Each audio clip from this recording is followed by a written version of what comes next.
journey with gratitude for everyone who's helped along the way. Please welcome Stephanie Elise Freno.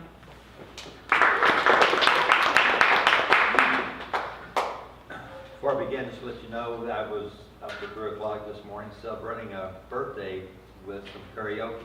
So don't have a whole lot of sleep, but and back in October I attended a Welcome to Womanhood party, which has inspired me. This is, and I'm currently writing, I'm up to 90 pages. This is an excerpt from what I've been writing. As I have reflected over the past 5 years, and to use a lyric from Sir Paul McCartney, baby, I'm amazed. Above, I've attempted to describe parts and stages of my journey. Looking back at the major events over the past 5 years, I can see clearly the stages of my journey. I'm standing on a path, a road overgrown. Ahead, the direction. Obstacles and the valleys are unclear. Looking back on my journey so far, I have undergone many changes. In 2013, upon moving to Austin, I began to present myself daily as a woman. First finding my second counselor, Miss Susan Hardwick, then finding Miss Annette DeCanto Ellington. I feel fortunate to have both as part of my journey. Whenever I get down, I think of Miss Hardwick, what she would often say to me, good things are ahead. Miss Hardwick was my counselor for a little over a year. She informed me that she was moving to South Carolina. I felt an emptiness as though my life was coming apart. I began to worry about not having a counselor. And I did see for a very short time a different counselor. In one of our sessions, I was asked, why have you started HRT? I was stunned by this question.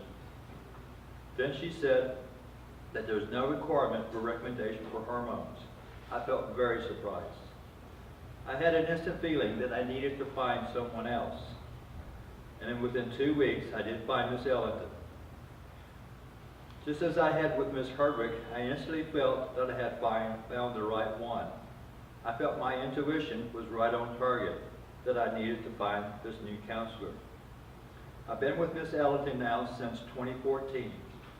I feel deeply thankful that we have a very strong bond. This is evidence in her letter that she wrote for me, recommending my gender and name change. In her letter she wrote, who cares deeply for Miss Freno and seeks only the best for her. I believe she needs to have her name and gender marker changed to make the legalities of who she is match her lived and felt experiences of who she is. I have to pause as I feel very emotional as I think of her statement. To me, anyone on their journey, transitioning from male to female, or female to male, finding and having a great counselor is extremely important. To continue, concerning my journey the past 5 years, I'm reminded of a point, don't quit. There's a line from this point, don't give up though the pace seems slow. You may succeed with another blow. I've had some big steps and some smaller steps. At times my journey has seemed slow. I've always believed that part of my journey has been to enjoy and live each day to the fullest. Among my steps include coming out at the Austin Outpatient Clinic in 2015, beginning HRT, or rather taking estrogen. I took my first estrogen pill during a counseling session with Ms. Ellington. Taking my first pill was another big step in my journey. To take my first estrogen pill in the presence of Ms. Ellington makes it even more special. When young girls begin puberty, mothers begin to have mother-daughter talks about the body changes, development and growth, as well as boys and sex, which I also assume the discussion includes birth controls. My taking my first estrogen pill in the presence of my counselor is symbolic of a mother-daughter discussion on birth control pills.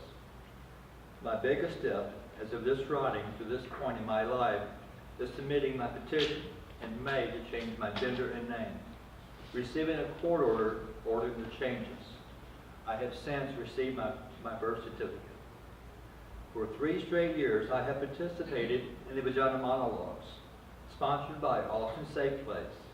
For me, participating in this play among so many cis females has been extremely affirming to me, which has touched me very deeply, as I have been very warmly and openly accepted as a female, a girl, a woman, by each of the cast members and the director of each play. During my journey, this level of warmth and acceptance is rare. I will always be grateful and always remember the acceptance and the love bestowed upon me by the cast members. There is a line in the Vagina Monologues, a monologue dedicated to the transgender community. They beat the girl out of my boy, or so they tried. The line is, I always knew I was a girl. After moving to Austin and embracing to live and present myself as a woman around Austin, I embrace and continue to embrace those efforts and steps I've made to present myself as a woman to society, as well as to be involved in society in my community of Austin. I'm grateful of finding Wet Salon as a woman to have my hair done, finding wax that where my body can be as smooth as a woman all over, finding a nail salon to have regular manis and pedis to further define my place among all women, finding and attending as many of the meetings of Austin's Book Writers Roulette, where I am accepted and where I make sure about myself and my journey as a woman. I am deeply grateful to participating in Austin's annual Recon events, which promotes women from all ages and backgrounds.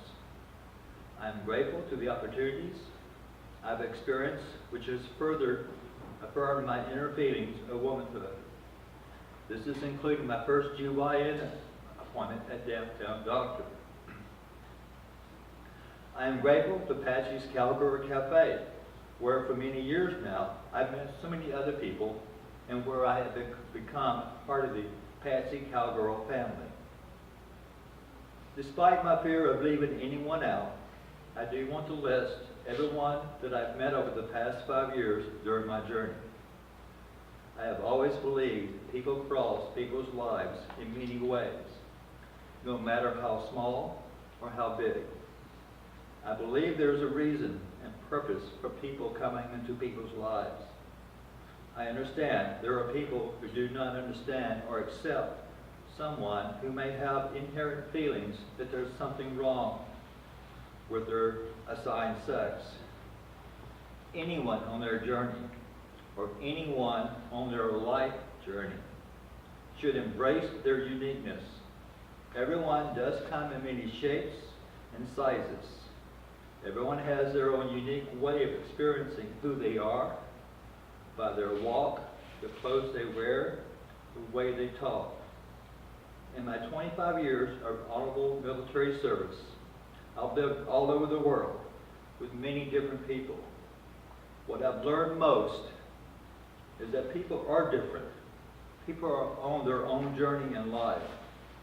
I've learned that people do touch people's lives even in the slightest. That personal contact can be uplifting to some, and to others it can be downward.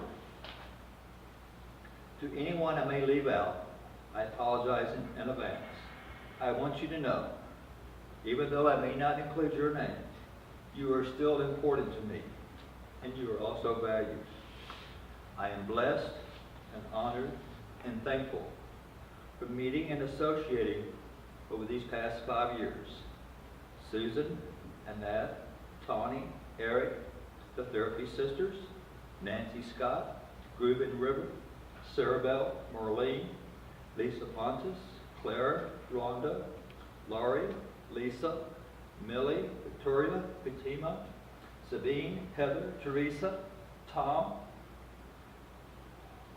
Kyle, Gally, Laura, Sabine, Jessina, and Dr. Freeman.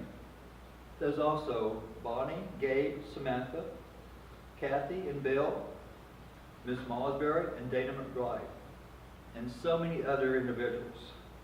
I Again, I apologize if leaving anyone out. I love each of you, and I'm eternally grateful in many ways for each of those listed and those that are not listed that have been a part of my journey. To each of you, big, big hugs and a very heartfelt thank you.